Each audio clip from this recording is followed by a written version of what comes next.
الحمدللہ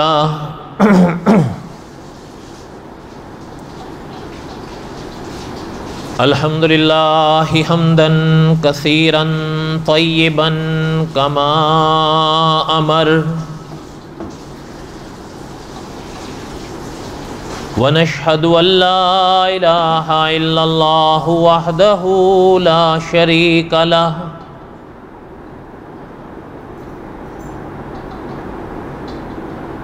ونشہد ان سیدنا وسندنا ومولانا محمدا عبدہ ورسولہ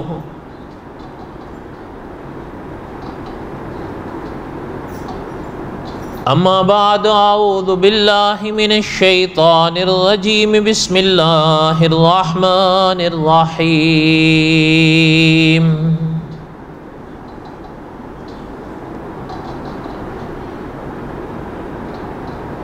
الف لام را تلک آیات الکتاب المبین انا انزلناہ قرآنا عربیا لعلکم تعقلون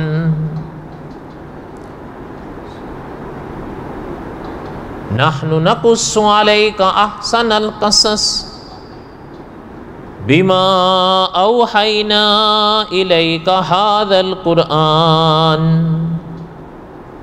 وَإِن كُنْتَ مِن قَبْلِهِ لَمِنَ الْغَافِلِينَ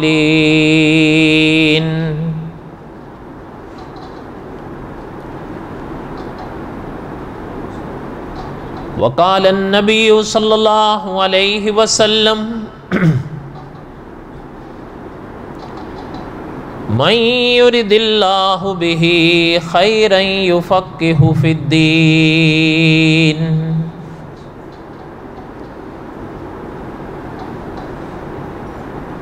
وقال النبی صلی اللہ علیہ وسلم انا آخر الانبیاء وانتم آخر الامم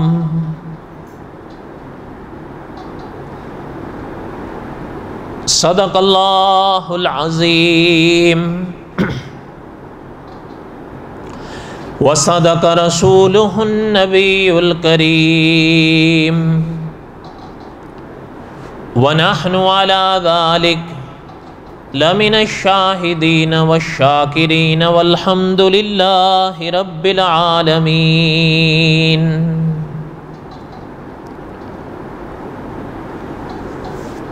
اللہم صلی علی محمد وعلی آل محمد کما صلیت علی ابراہیم وعلی آل ابراہیم انک حمید مجید اللہم بارک علی محمد وعلی آل محمد کما بارکت علی ابراہیم وعلی آل ابراہیم انک حمید مجید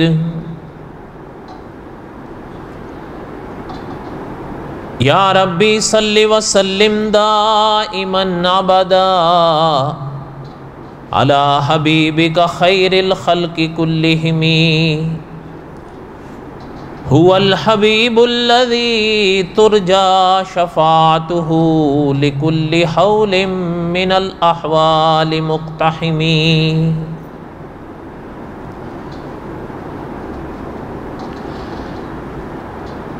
ہمہ قسم کی حمد و ثنا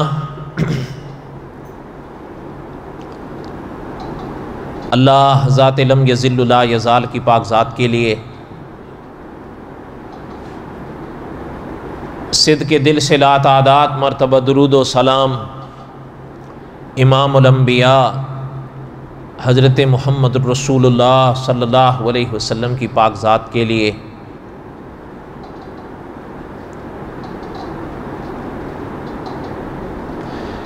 جمعے کے بیانات میں قصص الانبیاء علیہم الصلاۃ والسلام کے اسباق اور حضرت موسیٰ علیہ السلام کے واقعات کو میں دہرا رہا تھا۔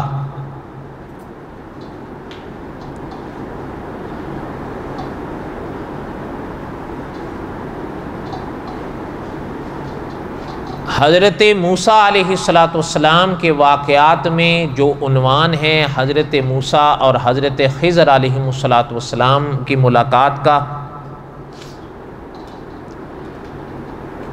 اس باب کو ہم نے بڑی تفصیل سے پڑھا۔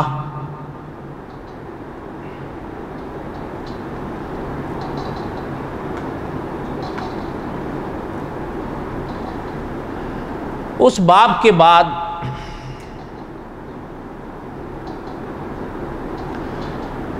مولانا عبد الرحمن صاحب مظاہری رحمۃ اللہ علیہ نے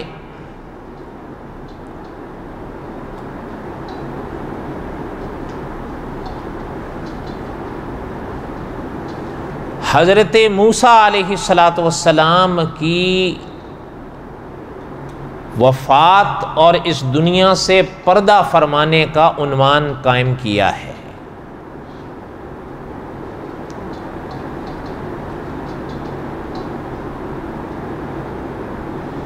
معنی یہ ہے کہ اب حضرت موسیٰ علیہ السلام کے واقعات کے بالکل ہم آخری حصے پر پہنچ گئے ہیں پڑھتے پڑھتے۔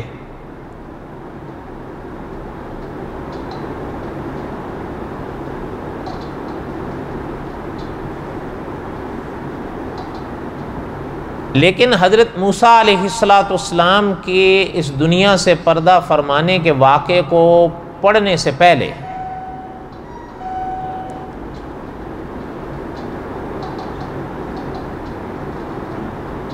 تھوڑی سی ترتیب کو میں بدلوں گا کہ مولانا عبد الرحمن صاحب رحمۃ اللہ علیہ نے اپنی کتاب میں حضرت موسیٰ علیہ السلام کے اس دنیا سے پردہ فرمانے کے باب کو پہلے لکھا ہے۔ وہ پورا کرنے کے بعد پھر حضرت نے ایک سرخی قائم کی ہے بصائر کے لفظ سے۔ اس کے بعد پھر حضرت نے حضرت موسیٰ علیہ السلام کے واقعات میں میرے لیے، آپ کے لیے، جہان کے لیے کیا کیا اسباق ہیں، ایک ایک عنوان قائم کر کے وہ لکھے ہیں۔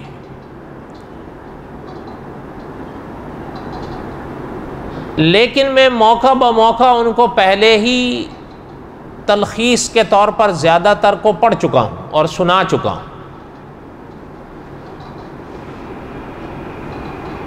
اس لیے اب دوبارہ تو ان کو دہرانے کا یا سنانے کا کوئی مطلب یا موقع نہیں ہے۔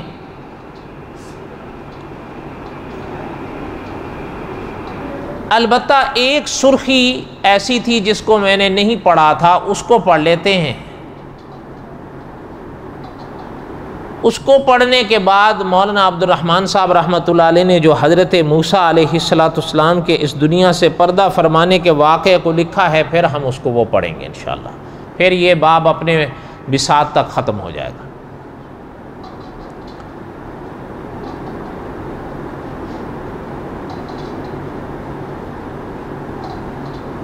بصائر کے عنوان سے جو کچھ حضرت نے لکھا، میں نے ابھی عرض کیا کہ اس کو پہلے ہی میں پڑھتا رہا موقع با موقع، کہیں تفصیل سے کہیں تلخیص سے۔ مثال کے طور پر بصائر کے واقعات میں ایک واقعہ وہ ہے جو اس قوم پر پہاڑ اٹھایا گیا تھا، وہ ہم نے پہلے پڑھ لیا۔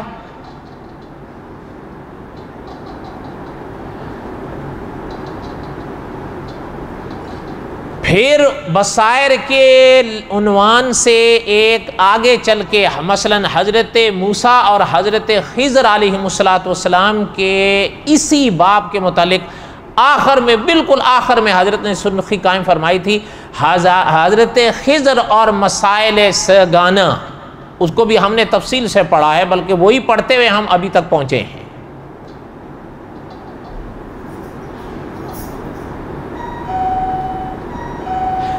اس لیے بصائر کے حوالے سے بہت ساری باتیں جو حضرت نے لکھی وہ ہم نے پہلے ہی جس موقع کے لحاظ سے تھی میں وہ پہلے ساتھ میں ہی پڑھتا ہوا آیا ہوں تاکہ دوبارہ دہرانا نہ پڑے، اس لیے اب ان کو دوبارہ دہرانے کی ضرورت نہیں ہے۔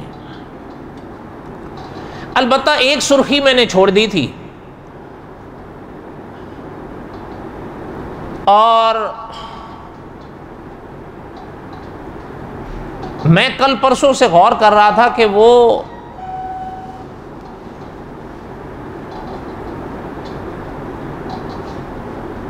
سرخی یا اس کے ضمن میں حضرت نے جو کچھ لکھا ہے میرے لیے، آپ کے لیے، بلکہ کائنات کے لیے اس میں واقع ہی بہت بڑے سبق ہیں۔ اس کو ہم پڑھیں گے انشاءاللہ،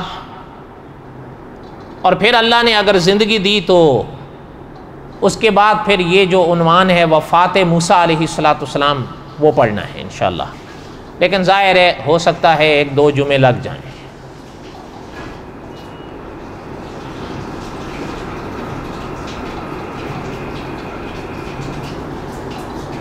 جس سرخی کو میں نے آج پڑھنا ہے وہ مولانا عبد الرحمن صاحب رحمۃ اللہ علیہ نے لکھی ہے،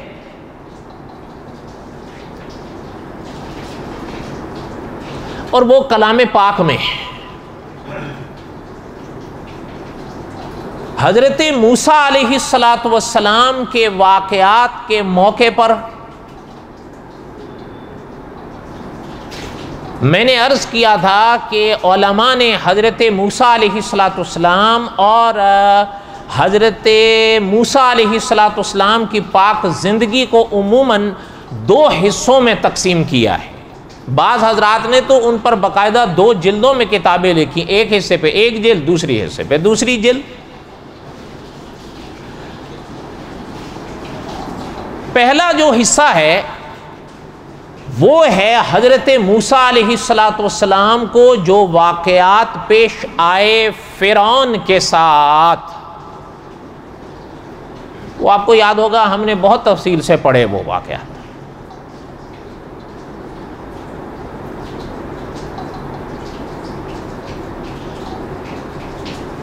یہ سرخی جو ہے اسی باب کے متعلق ہے۔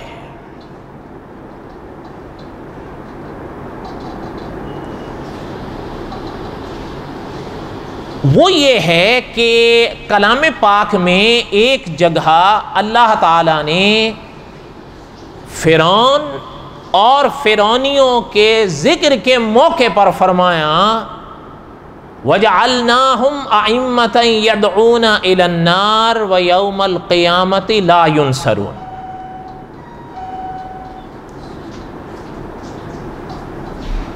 غور فرمائیں،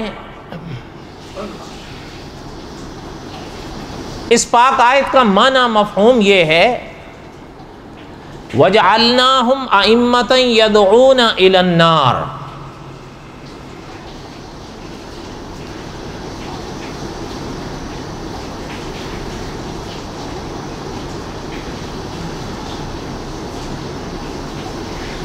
عام طور پر اگر الفاظ پر میں اور آپ غور کریں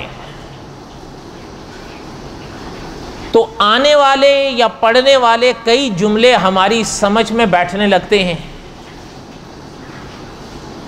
وَجَعَلْنَاهُمْ یہ لفظ اگر آپ کی سمجھ میں نہ بھی آئے تو آگے جو آ رہا ہے وَجَعَلْنَاهُمْ أَئِمَّةً يَدْعُونَ، آئمہ یہ لفظ عام ہماری اردو میں بھی استعمال ہوتا ہے، آئمہ یہ امام کی جمع ہے۔ اس پاک آیت کا معنی یہ ہے کہ فرعون اور فرعونی یہ پیشوا تھے، جسے بعض اکابر نے یوں بھی لکھا ہے کہ آج کل کی زبان میں جن کو لیڈر کہتے ہیں انہی کو اردو میں پیشوا کہا جاتا۔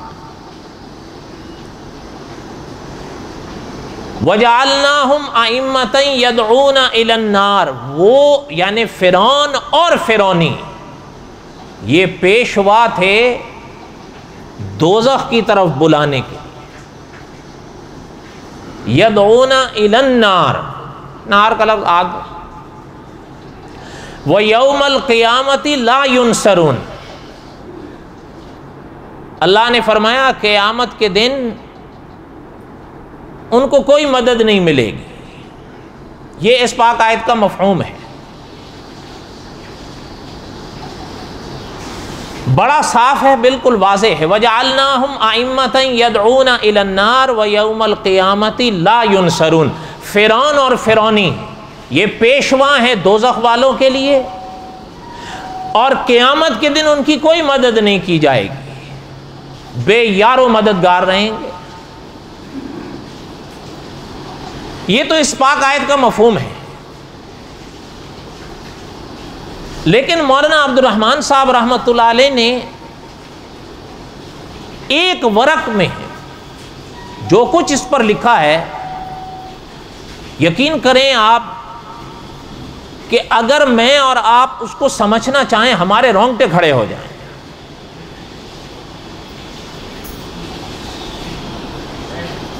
حضرت نے سوال یہ قائم فرمایا ہے۔ اچھا، ایک بات تو یہ بھی ہے کہ اس کے ضمن میں ایک اور بحث بھی چلی ہے، لیکن ظاہر ہے میں وہ اس کو پڑھ بھی نہیں سکتا اور یہاں پڑھوں گا بھی نہیں۔ میں نے ابھی عرض کیا نا، وَجَعَلْنَاهُمْ أَئِمَّةً، آئمہ یہ اردو میں بھی استعمال ہوتا ہے، اور کون سے لفظ کی جمع ہے یہ؟ امام کی۔ تو میرے اور آپ کے ہاں یہ لفظ زیادہ مشہور ہو یا نہ ہو، ایک گروہ ایسا پایا جاتا ہے اس دنیا میں کہ ان کے ہاں امام یا آئمہ کا لفظ ان کی خاص اصطلاح بن گئی ہے۔ میں اہل سنت کے حوالے سے بات نہیں کر رہا ہوں، ان کی خاص اصطلاح بن گئی ہے۔ اور مولانا حق نواز جھنگوی رحمۃ اللہ علیہ فرمایا کرتے تھے، کوئی کسی کی اصطلاح بن جائے، کچھ کسی کی اصطلاح بن جائے، کسی کو روک تو نہیں جاتے آپ۔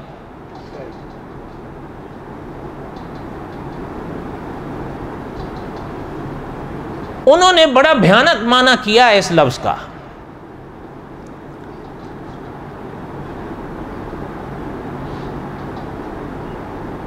بہرحال میں وہ بحث چھوڑ کے چلتا ہوں، کیونکہ اس کا موضوع یا وقت بھی نہیں ہے۔ اگر وہ کریں گے تو پھر وہ ایک مستقل نیا باب ہے، وہ یا نیا موضوع ہے۔ وہ ہر ایک تو مولانا حق نواز جھنگوی نہیں ہو سکتا نا، وہ حوصلے قدرت کسی کسی کو دیتی ہے۔ تو بہرحال جو بات عرض کر رہا تھا کہ اللہ نے جو فرمایا وَجَعَلْنَاهُمْ أَئِمَّةً يَدْعُونَ إِلَى النَّارِ، کہ فرعون اور فرعونی یہ دوزخ کے پیشوا۔ ایک تو ائمہ کے لفظ پر بحث ہوئی، وہ میں نے چھوڑ دی۔ دوسری بحث اسی لفظ پر اس حوالے سے ہے کہ حضرت نے فرمایا ہے کہ فرعون یا فرعونی وہ اپنے گمان کے مطابق تو دوزخ کی طرف نہیں بلا رہے تھے، وہ تو مانتے ہی جب نہیں تھے تو دوزخ کی طرف، وہ تو اپنے گمان کی طرف یا اپنے گمان کے لحاظ سے تو وہ دوزخ کی طرف بلا ہی نہیں رہے تھے۔ تو اللہ تعالیٰ نے جو یہ فرمایا ہے کہ وَجَعَلْنَاهُمْ أَئِمَّةً يَدْعُونَ إِلَى النَّارِ، وہ دوزخ کی طرف لوگوں کو بلا رہے تھے، اس کا کیا معنی ہے؟ اس کا معنی سمجھنے سے پہلے آپ یہ سمجھیں، اس دن میں نے ایک بات پڑھی تھی بڑی تفصیل کے ساتھ کہ ایک لفظ ہوتا ہے جس کا معنی ہوتا ہے لغوی، اور پھر کبھی کبھی اسی لفظ کا ایک معنی ہوتا ہے اصطلاحی۔ یہ بات سمجھ میں آئی تھی نا، جس میں نے کئی مثالیں پڑھی تھیں، نماز کی، روزے کی، زکوٰۃ کی یا حج کی۔ اسی طرح ایک لفظ ہوتا ہے، علماء نے لکھا ہے اس کا ایک معنی ہوتا ہے حقیقی یا اصلی، کر لیں آپ کے لیے زیادہ آسانی ہو جائے گی، اور کبھی کبھی اسی لفظ کا ایک معنی مجازی بھی ہوتا ہے جو اس کے سامنے استعمال ہوتا ہے۔ لیکن وہ مجازی معنی ہوتا ہے، اصلی معنی اس کا دوسرا ہوتا ہے۔ علماء نے اس کی بھی بڑی بڑی مثالیں لکھی ہیں، لیکن میرے خیال میں یہ کوئی ایسا مشکل مرحلہ نہیں ہے کہ آپ نہ سمجھ سکیں۔ ایک لفظ کا ایک اصلی معنی اور ایک مجازی معنی، کبھی اصلی معنی استعمال ہوتا ہے، کبھی مجازی معنی استعمال ہوتا ہے۔ موقع محل دیکھا جاتا ہے کہ وہ کس موقع پر استعمال ہو رہا ہے۔ یہاں تک بات سمجھ آئی ہے؟ نہیں آئی ہے؟ سنیں، مولانا عبد الرحمن صاحب رحمۃ اللہ علیہ نے لکھا ہے، سوال یہ پیدا ہوتا ہے کہ اللہ تعالیٰ جو فرما رہے ہیں وَجَعَلْنَاهُمْ أَئِمَّةً يَدْعُونَ إِلَى النَّارِ، فرعون اور فرعونی لوگوں کو دوزخ کی طرف بلاتے تھے، تو بظاہر تو وہ دوزخ کی طرف کبھی نہیں بلائے۔ کیا خیال ہے، وہ کہتے تھے آؤ دوزخ کی طرف؟ جب ایک آدمی مانتا ہی نہیں تو کیا بلائے گا؟ تو پھر اس کا معنی کیا ہے؟ تو وہ علماء نے جو اس بات کو سمجھا ہے وہ یہ فرماتے ہیں کہ یہاں وَجَعَلْنَاهُمْ أَئِمَّةً يَدْعُونَ إِلَى النَّارِ، ان کا دوزخ کی طرف بلانے کا لفظ مجازی معنی میں ہے۔ مجازی کا کیا معنی؟ وہ فرمایا معنی یہ ہے کہ وہ اپنے طور پر تو کفر کی طرف، اپنے طور پر تو شرک کی طرف لوگوں کو بلا رہے تھے۔ مثلا فرعون کیا کہتا تھا؟ انا ربکم الاعلی، وہ بلا تو شرک کی طرف رہے تھے، وہ بلا تو کفر کی طرف رہے تھے، لیکن کفر ہو یا شرک ہو ان دونوں کا نتیجہ کیا ہے؟ جہنم۔ تو اس لیے وہ علماء فرماتے ہیں یہاں مجازی معنی مراد ہے کہ وَجَعَلْنَاهُمْ أَئِمَّةً يَدْعُونَ إِلَى النَّارِ، وہ اپنے منہ سے تو یہ نہیں کہتے تھے کہ دوزخ کی طرف آؤ، دوزخ کی طرف آؤ، لیکن کہتے کرواتے وہی کچھ تھے جن کا نتیجہ دوزخ تھا، وہ چاہے کفر ہو اور چاہے شرک۔ ایک تو یہ معنی انہوں نے کیا، لیکن مولانا عبد الرحمن صاحب رحمۃ اللہ علیہ نے لکھا ہے کہ شیخ ابن عربی رحمۃ اللہ علیہ، آپ کو یاد ہوگا کئی حال ہی کہ کسی درس میں ہم نے پڑھا تھا کہ آپ صلی اللہ علیہ وسلم کی امت میں کچھ وہ علماء ہوتے ہیں جو انسان کے جسم پر محنت کرتے ہیں، اور کچھ آپ صلی اللہ علیہ وسلم کی امت میں وہ علماء ہوتے ہیں جو آپ صلی اللہ علیہ وسلم کی اتباع اور تابعداری میں انسان کی روح پر محنت کرتے ہیں۔ جو انسان کے جسم پر محنت کرتے ہیں، مثلا دیکھیں میری طرف دھیان دیں، اگر مثلا آپ کو آج ایک مسئلہ پیش آیا، ہو جاتا ہے مثلا آپ نماز پڑھ رہے ہیں، نماز ادا کرتے کرتے سورہ فاتحہ پڑھی اور سورہ فاتحہ کے بعد آپ نے قرات کرنی ہے یا نہیں کرنی، لیکن قرات کرنے آپ بھول گئے، رکوع میں چلے گئے اور آپ کو یاد آیا کہ اوہو میں نے تو قرات کرنی تھی، میں آمین کیا کہ رکوع میں آ گیا۔ ہو جاتا ہے، میرے ساتھ بھی ہو جاتا ہے، آپ کے ساتھ بھی ہو جاتا ہے۔ اب آپ اس مسئلے کو جاننے کے لیے کس کی طرف جائیں گے؟ علماء کی طرف جائیں گے نا، ان سے پوچھیں گے کہ بھئی مجھے ایسا مسئلہ پیش آیا یا ایسا آ جاتا ہے تو مجھے کیا کرنا چاہیے۔ لیکن اکابر نے لکھا کہ ایک مسئلہ یہ ہے کہ مثلا کبھی کبھی ایک انسان کو آپ اگر قریب آ جائیں،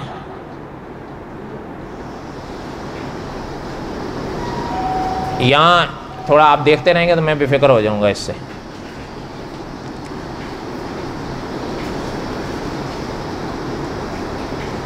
کہ ایک مسئلہ یہ ہوتا ہے کہ مثلا اس کا تعلق آپ سے ہوا نماز میں، اسی طرح ایک مسئلہ مثلا آپ نے ایک روزہ رکھا ہے، روزہ رکھا ہوا ہے اور روزے کے وقت میں آپ نماز کے لیے وضو کرنے لگے ہیں، آپ چاہ نہیں رہے تھے لیکن غلطی سے کلی کرتے ہوئے پانی اندر چلا گیا، آپ کا ارادہ نہیں تھا، اس کو چوک کہتے ہیں علماء کی زبان میں۔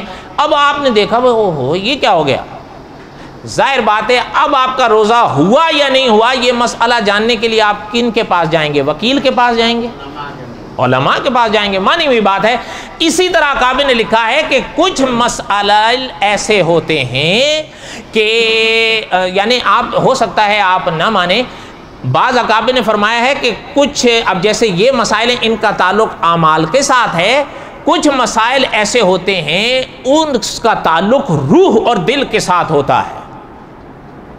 مثلا کبھی کبھی ایک دل کے اندر روگ جنم لیتا ہے، وہ ہوتا روگ ہی ہے، میں اور آپ نہیں سمجھ رہے ہوتے اس کو، ہم تو اپنے طور پر بڑے عاجز، بڑے جو ہے وہ مٹے ہوئے تصور کر رہے ہوتے ہیں، لیکن دل کے اندر گھمنڈ کا بھنڈار بڑا ہوا ہوتا ہے.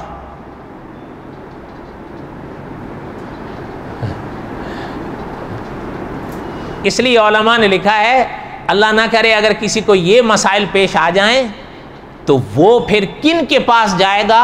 وہ صوفیاء کے پاس جائے گا. اس لیے کہ علماء نے لکھا ہے تجربہ یہ ہے کہ قدرت نے یہ ملکہ ان کو بخشا ہوتا ہے وہ روح کے لیے نباز کا مقام رکھتے ہیں. بڑی پرانی بات ہے، مفتی تقی عثمانی صاحب نے لکھا ہے کہ میرے والد صاحب مفتی شفیع صاحب رحمۃ اللہ، یہ مفتی اعظم ہند و پاک تھے، حضرت مسجد سے باہر نکل رہے تھے کہ دیکھا ایک شخص نمازیوں کے جوتے صحیح کر رہا ہے. مفتی تقی صاحب نے لکھا ہے کہ میرے والد محترم رحمۃ اللہ علیہ نے ان صاحب سے پوچھا کہ بھائی کیا کر رہے ہو؟ تو وہ صاحب کہنے لگے کہ حضرت میرے دل میں گھمنڈ ہے، تو مجھے یہ سمجھ میں آیا اس کا یہی علاج ہے کہ نمازیوں کے جوتے صحیح کروں.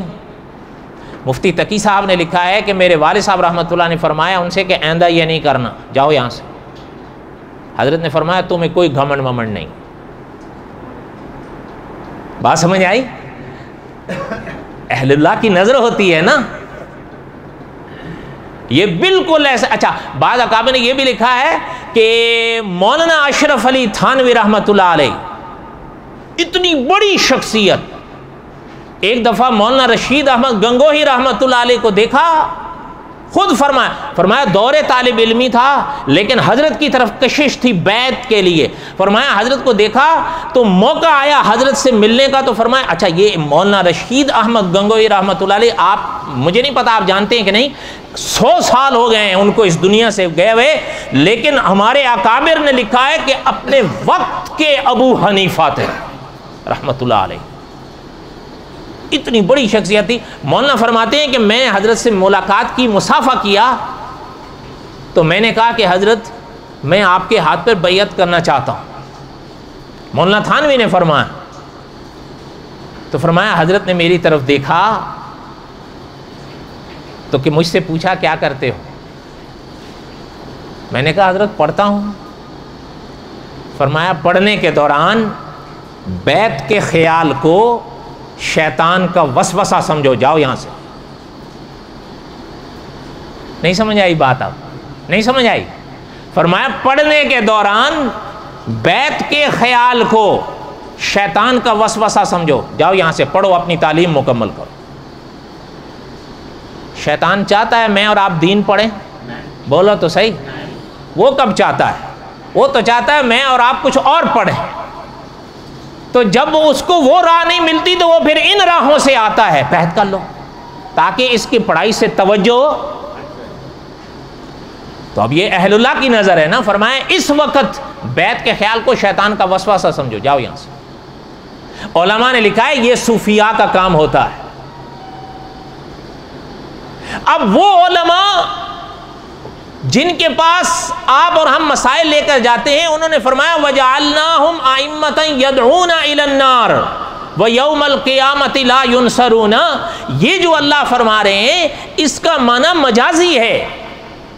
ظاہر بات ہے وہ دوزخ کی طرف تو نہیں بلا رہے تھے، اپنے منہ سے تھوڑا وہ کہتا تھا دوزخ کی طرف آؤ، لیکن کفر اور شرک کی طرف تو بلاتا تھا نا. خود قرآن پاک میں دوسرے مقام پر ہے کہ انا ربکم تو کفر بھی آ گیا، شرک بھی آ گیا.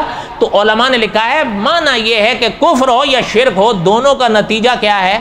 دوزخ. تو اس لیے اس مجازی معنی میں اس کو دوزخ کی طرف بلانے اور فرعونیوں کو بلانے کے لکھا. لیکن مولانا عبد الرحمن صاحب رحمۃ اللہ نے لکھا اس بات میں آگے آ رہی ہے جو میرے اور آپ کے لیے سبق ہے.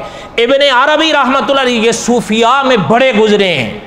وہ فرماتے تھے نہیں مجازی معنی نہیں، یہاں حقیقی معنی مراد ہے. فرمایا حضرت حقیقی معنی؟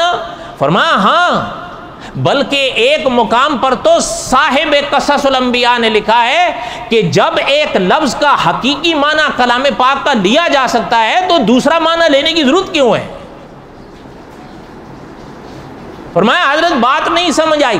فرمایا بات یہ ہے کہ وَجَعَلْنَاهُمْ أَئِمَّةً يَدْعُونَ إِلَى النَّارِ، وہ جو دوزخ کی طرف بلا رہے تھے آ جاؤ آ جاؤ. فرمایا یہاں مجازی معنی مراد نہیں، حقیقی معنی مراد ہے. فرمایا حقیقی معنی، فرمایا بات اور مطلب یہ ہے، فرمایا اس دنیا میں جو انسان جو کام کرتا ہے، جو انسان جو یہاں اس دنیا میں کام کرتا ہے، اس جہان میں اس دنیا کا کیا وہی کام وہاں اپنی شکل دھار کے سامنے آئے گا.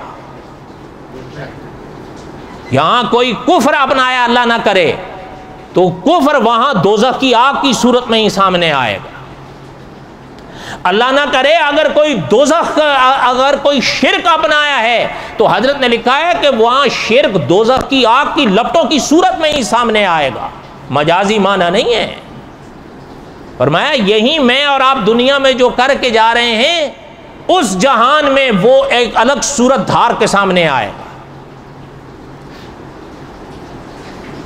اس بات کو سمجھانے کے لیے ذرا میری طرف آپ دھیان دینا. میں ایک آپ سے چھوٹا سا سوال کرتا ہوں. یہاں میں اور آپ کوئی بھی کام کریں، اچھا کریں یا برا کریں، شاید اچھے کے لیے تو میرا اور آپ کا ذہن ادھر جائے یا نہ جائے، لیکن برے کے لیے کبھی نہیں جاتا. وہ کیا؟ اللہ نہ کرے میں اور آپ اگر یہاں کوئی برائی کریں نا تو میں اور آپ کیا سمجھتے ہیں کہ یہ جو کر لیا یہ تو ختم ہو گیا. ایسا ہی ہے یا نہیں؟ زیادہ سے زیادہ میرے اور آپ کے ذہن میں کیا آتا ہے کہ گناہ ہوگا. لیکن یاد رکھیں علماء صوفیاء نے لکھا ہے کہ اس دنیا میں اور آپ جو بھی کام کرتے ہیں ہم یہ سمجھتے ہیں کہ وہ کرنے کے بعد مٹ گیا، لیکن انہوں نے لکھا ہے وہ مٹ نہیں جاتا بلکہ وہ اگلے جہان میں مجسم ہو کے سامنے آئے گا. بلکہ شاید آپ اتفاق کریں نہ کریں کہ حکیم الاسلام قاری محمد طیب صاحب رحمۃ اللہ علیہ، وہ محتمم دارالعلوم دیوبند نے لکھا ہے اس جہان میں اور آپ جو کچھ عمل کر رہے ہیں میرا اور آپ کا نفس اس کو جذب کیے جا رہا ہے، نگلے جا رہا ہے. ہمیں نہیں محسوس ہوتا. نہ محسوس ہونا نہ ہونے کی دلیل نہیں ہے. میں آپ سے پوچھتا ہوں یہاں آپ کے اور میرے کرامن کاتبین ہیں یا نہیں؟ بولو تو صحیح. یہ تو کلام پاک میں ہے. کرامن کاتبین یہاں دو بیٹھے ہیں، مجھے اور آپ کو نظر آتے ہیں؟ نظر آنا تو دور کی بات ہے، محسوس ہوتے ہیں؟ اور بولو تو صحیح، محسوس بھی نہیں ہوتے. لیکن ہیں اس لیے کہ یہ تو کلام پاک ہمارا ایمان ہے اور اس بات پر ایمان رکھنا ضروری ہے. یہاں کرامن کاتبین بیٹھے ہیں، یہ اچھائیاں لکھتا ہے اور یہ ہمیں نہیں محسوس ہوتا، اس لیے کہ قدرت نہیں محسوس ہونے دیتی. شان ہے اللہ کی. لیکن اکابر نے لکھا ہے جس طرح یہ موجود ہیں اسی طرح اس دنیا میں اور آپ جو کام کر رہے ہیں ہمیں ایسا لگتا ہے کہ وہ مٹ رہا ہے. علماء نے لکھا ہے مٹ نہیں رہا ہے، جذب ہو رہا ہے، جس کو نگلنا کہتے ہیں. میں اور آپ پانی پیتے ہیں نا، کھانا کھاتے ہیں، اندر نگل رہے ہیں. فرمایا اسی طرح یہ جتنے اعمال میں اور آپ کر رہے ہیں ہمارا نفس ان کو اپنے اندر جذب کیے جا رہا ہے، نگلے جا رہا ہے. وہ قیامت کے میدان میں سب کچھ اگلا جائے گا. اس کا معنی ہے وَجَعَلْنَاهُمْ أَئِمَّةً يَدْعُونَ إِلَى النَّارِ کہ اللہ نے فرمایا وہ دوزخ کی طرف بلاتے تھے. حضرت ابن عربی رحمۃ اللہ نے فرمایا مجازی معنی نہیں ہے، حقیقی معنی ہے کہ جو کفر اور شرک کرے گا وہاں دوزخ کی صورت میں عذاب بن کے وہی کفر شرک اس کے سامنے آئے گا.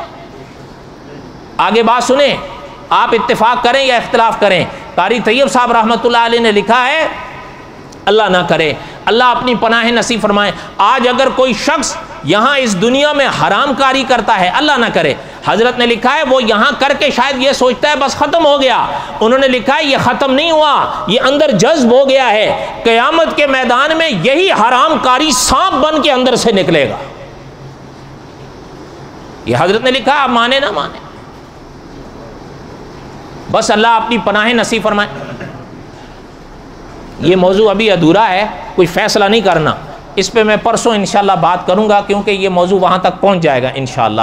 وما علینا الا البلاغ المبین. سنتیں پڑھیں.